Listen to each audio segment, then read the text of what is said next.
Aujourd'hui, j'aimerais vous offrir un des exercices que je donne dans l'atelier Booster votre couple, qui est un atelier extraordinaire de 4 rendez-vous pour tous les couples qui vivent déjà une relation amoureuse équilibrée et qui aimeraient mettre à niveau tous les domaines de leur relation. Et bien sûr, pour tous les couples en difficulté qui cherchent justement à améliorer et renforcer leur relation de couple. Chaque personne intéressée de participer à cet atelier, vous pouvez envoyer un message sur le numéro WhatsApp qui s'affiche ci-dessous. Dans cet atelier, nous approfondissons des principes, des idées, des techniques importantes et nous donnons beaucoup d'outils ainsi que des exercices pratiques applicables par le couple pour renforcer la communication, renforcer la relation de couple, le respect du mari et de la femme, comment donner plus d'attention et comment faire pour qu'elle soit plus appréciée et de manière générale restaurer la paix dans les foyers. C'est vraiment le but de ces ateliers, c'est de donner un chemin pour vraiment aboutir à une relation renforcée, un couple uni, un Shalom Bayit équilibré et joyeux et mieux que ce qu'on a connu jusqu'à présent. Aussi, si vous cherchez à renforcer votre relation grâce à une thérapie de couple, vous pouvez envoyer un message sur le même numéro WhatsApp ci-dessous. Alors, l'exercice dont j'aimerais parler aujourd'hui, cela fait des années qu'on est mariés, pour certains, d'autres sont mariés depuis des dizaines d'années, et comme nous l'expliquons dans l'atelier, après un certain temps, en général après la première année, notre inconscient commence à ne repérer que les points négatifs chez notre conjoint. Avant et au début de notre mariage, on ne voit que les points positifs parce que nous avons un certain espoir que ma future femme, mon futur mari, va combler chez moi tous les manques d'amour et d'assurance qui me manquent depuis ma naissance. Et après un an environ, parfois même avant, parfois un peu après, il y a un changement, il y a quelque chose qui se passe dans notre inconscient que j'explique dans l'atelier, ce que c'est, qui fait ce switch et d'un coup, on commence à ne voir que les points négatifs. Et on se pose la question, comment ça se fait qu'avant de me marier, mes amis, ma famille et d'autres personnes ont remarqué ces points négatifs chez elle, chez lui? Et comment est-ce possible que moi, je n'ai rien remarqué de tout ça jusqu'à aujourd'hui? Et personne n'est épargné de ça. Les plus intelligents, les plus conscients de leur entourage, les plus éveillés passent par cette étape parce que c'est un processus inconscient émotionnel, mais surtout céleste, qui a lieu chez tout le monde, qui permet en un premier temps à chaque personne qui veut se marier de se marier, mais aussi d'assumer la responsabilité de ses choix afin de pouvoir améliorer ses traits de caractère. Sans ce précieux cadre qu'est le mariage, il est souvent très difficile pour une personne de corriger ses traits de caractère. De temps en temps, on se rappelle d'une bonne chose qu'il a fait, de certaines bonnes actions qu'il a fait, d'autres fois, on se rappelle de certaines bonnes réactions qu'il a, mais on a du mal à imaginer que cette personne qui est notre cher conjoint, vraiment, elle est pleine de bonnes actions et de traits positifs, parce qu'inconsciemment, nous sommes focalisés sur tout son négatif. Comme je l'ai expliqué, à cause de notre déception émotionnelle que mon conjoint ne semble pas combler mon manque d'amour et d'assurance comme je l'espérais. Et si je vous pose la question suivante, et si vous vous posez la question suivante, quels sont les traits positifs de mon mari ou de ma femme? Sur le coup, vous en trouverez peut-être quelques-uns. Dans le meilleur des cas, vous me direz, oui, un couple qui est en difficulté, c'est sûr qu'ils auront du mal à noter des traits positifs. Mais sachez que même les couples plus stables, si je leur demande de me faire une liste de 30 ou même que de 20 traits positifs qu'ont leurs conjoints, ils auront de la difficulté à le faire. Vous savez pourquoi? Pour la même raison que j'ai donnée il y a quelques instants. Parce qu'environ un an après le mariage, notre inconscient déjà déçu est programmé à ne voir que les traits négatifs de notre conjoint. Et tous les positifs se trouvent dans un angle mort, comme si on ne les voyait pas du tout, comme s'ils n'étaient pas là. Et c'est pour ça qu'en moyenne, les personnes dans ces relations dépassent rarement les 5, maximum les 10 traits positifs sur leur liste. L'idée de cet exercice est de nous aider à révéler les traits positifs qui se trouvent actuellement dans l'angle mort de notre inconscient. C'est très important de faire ça parce que ça entraîne notre inconscient à voir les traits positifs. Non pas des traits qui n'existent pas, qu'on doit inventer, non. Je parle de traits positifs qui existent déjà, des traits positifs qu'on reconnaît déjà comme étant positifs, et même inconsciemment, mais qu'on a mis de côté. Et le but de cet exercice est de donner de l'importance à ces traits en les repérant, en les notant sur une feuille, afin de les voir tous en un instant. Sachez que quand nous voyons une liste de 20 ou 30 ou 40 traits positifs qu'a une personne, ça crée chez nous un effet de waouh.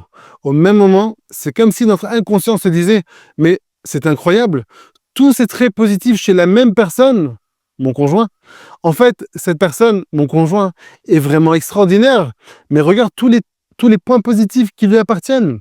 Et c'est le même principe que l'effet de l'autorité qu'une personne peut avoir sur les autres quand elle cite de nombreuses sources en parlant d'un ou de plusieurs sujets. Il y a quelque chose qui se passe dans notre inconscient. Cette action a un impact psychologique sur notre inconscient de manière à réduire les doutes qu'on peut avoir sur ses propos. Du coup, si nous doutons moins, nous croyons plus. Et pareil avec cet exercice. Les traits positifs sont clairement notés sur une feuille et sur cette feuille, des dizaines de traits positifs. Notre inconscient se dit au même moment, avec autant de traits positifs dans une même liste, c'est que mon conjoint représente vraiment tout ce qui est marqué ici. C'est sûr que c'est vrai. Il ne faut pas oublier qu'inconsciemment, nous tendons plus vers le négatif. Nous avons beaucoup plus de facilité à remarquer les points négatifs, surtout chez les autres, mais même chez nous. Et pour habituer notre inconscient à voir le positif, à remarquer plus le positif, surtout chez les autres, nous devons constamment faire des exercices de perception positive. Nous devons constamment relever le positif qui se trouve chez les autres et autre part, parce que nous avons grandi dans une société qui favorise la critique d'autrui. Et telle est la manière dont nous avons été programmés depuis notre enfance de remarquer le mauvais, le négatif. Et donc, si on veut pouvoir remarquer le bien et le positif chez les autres, et si on veut que ça se fasse de manière naturelle chez nous, comme une seconde nature, nous devons habituer notre inconscient à percevoir le positif, même quand il est caché derrière beaucoup de négatifs. Et donc, dans notre couple, on veut absolument faire ce travail afin de s'habituer à ne voir que le positif chez notre conjoint. D'ailleurs, si vous voulez faire un petit test avec vous-même, je vous propose la chose suivante. Regardez ce que je tiens dans ma main, un demi-verre d'eau. Mais dites-moi, complétez la phrase suivante sans réfléchir, complétez la phrase de manière instinctive. Je tiens dans ma main droite un verre d'eau à moitié. Si vous avez dit à moitié plein, c'est que vous avez tendance à remarquer ce qu'il y a plutôt que ce qui manque. Vous êtes plus positif dans vos perceptions. D'ailleurs, en hébreu, l'acronyme des 3 mots Chatzi, Kos, Melea, qui veut dire un verre à moitié rempli, les lettres Chet, Chaf et Mem, qui sont les premières lettres de chaque mot, créent le mot Chacham, qui veut dire sage. Et si vous avez répondu à moitié vide, c'est que vous avez tendance à remarquer ce qui manque plutôt que ce qu'il y a. Vous êtes plus négatif dans vos perceptions. Quoi qu'il en soit, les perceptions négatives se travaillent. On peut les transformer en perceptions positives en faisant différents exercices, comme celui que je vous propose ici par exemple.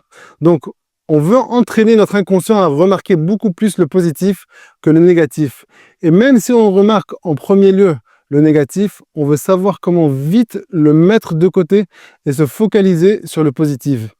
Comment on peut faire ça? Alors, vous pouvez faire une recherche sur Internet et marquer dans Google, par exemple, liste de traits positifs. Et ça vous donnera une liste de quelques dizaines de traits positifs qui existent chez différentes personnes. Pour ceux qui ne peuvent pas faire cette recherche, j'affiche sur l'écran maintenant une fiche avec un stock de 72 traits positifs. Il y en a bien plus, mais je pense que pour la plupart, c'est un très bon début. Si vous en voulez d'autres, vous pouvez faire cette recherche sur Google. Vous pourrez en trouver 100, même 200 traits positifs. En fait, il y a 2 étapes à cet exercice. Disons 2 différents exercices qu'on peut faire avec la même fiche. Et je parle de ces 2 étapes dans l'atelier Booster votre couple.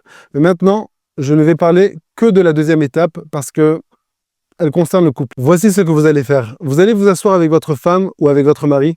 Et si il ou elle n'est pas d'accord, vous pouvez aussi le faire tout seul parce que dans une relation de couple, chacun doit vouloir s'améliorer soi-même et non pas chercher à changer l'autre. Et quand on change et que le changement est visible pour l'autre, il ne tarde pas lui aussi à changer. Sauf dans certains cas.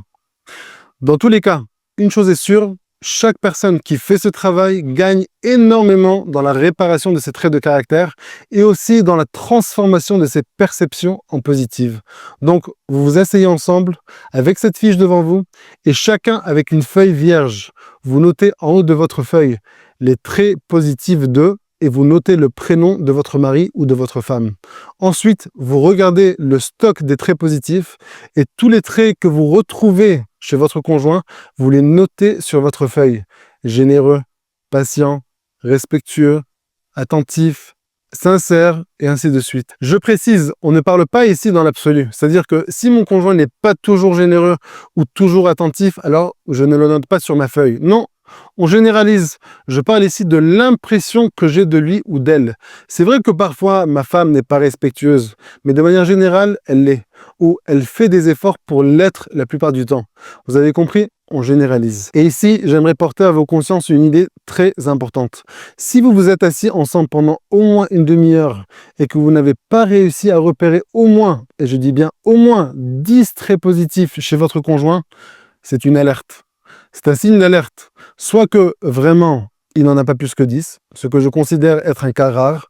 Mais si c'est le cas, soit que votre conjoint a besoin d'être coaché, soit que vous avez besoin d'une thérapie de couple, ou les deux. Sinon, cela signifie que votre aptitude à percevoir le positif chez l'autre a été entravée. Dans les deux cas, une thérapie individuelle et de couple est nécessaire pour vraiment améliorer ces points-là, vos perceptions. Donc ça, c'est la première chose, de noter tous les traits positifs de l'un et de l'autre. La deuxième chose à faire, c'est de parler de vos traits positifs.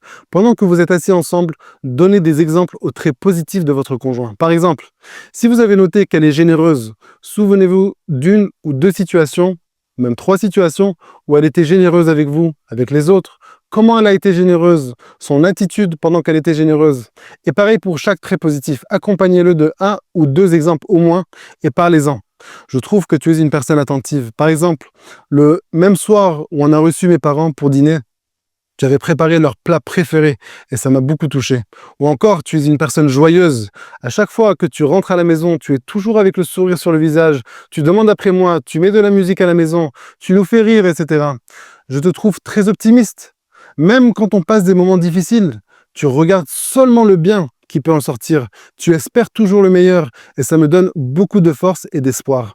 Bien sûr, si vous avez plus que 2 exemples, plus que 3 exemples pour chaque trait positif, n'hésitez pas à les écrire, mais notez-les sous forme de code. Généreuse, par exemple, tzedaka aux pauvres, attentif, dîner famille, et ainsi de suite. Quand vous ferez cet exercice, vous commencerez à reprogrammer votre inconscient à voir le positif chez votre conjoint et autour de vous aussi. Et cela vous servira aussi et surtout dans les moments plus difficiles de votre relation, comme quand il vous énerve, quand elle vous blesse ou quand il fait des choses qui vous a dérangé. Le fait de faire ce travail avec sa femme, avec son mari, de s'asseoir une fois par semaine ensemble et de parler de vos traits positifs ensemble et en plus de se les répéter une fois par jour à soi-même pendant 5 minutes, vous aidera à juger favorablement votre conjoint, voir le bien qu'il y a chez lui et tout ça sans trop s'efforcer. Encore une fois, cet exercice a un impact sur notre inconscient, donc nos réactions s'améliorent inconsciemment, c'est-à-dire instinctivement, sans même qu'on ait besoin de réfléchir comment réagir avant de réagir. Et notre jugement sera de plus en plus favorable, aussi de manière inconsciente. Vous aurez plus de facilité à donner le bénéfice du doute à votre conjoint parce que quelque chose dans votre cœur au niveau émotionnel aura changé. Cette feuille, elle est précieuse.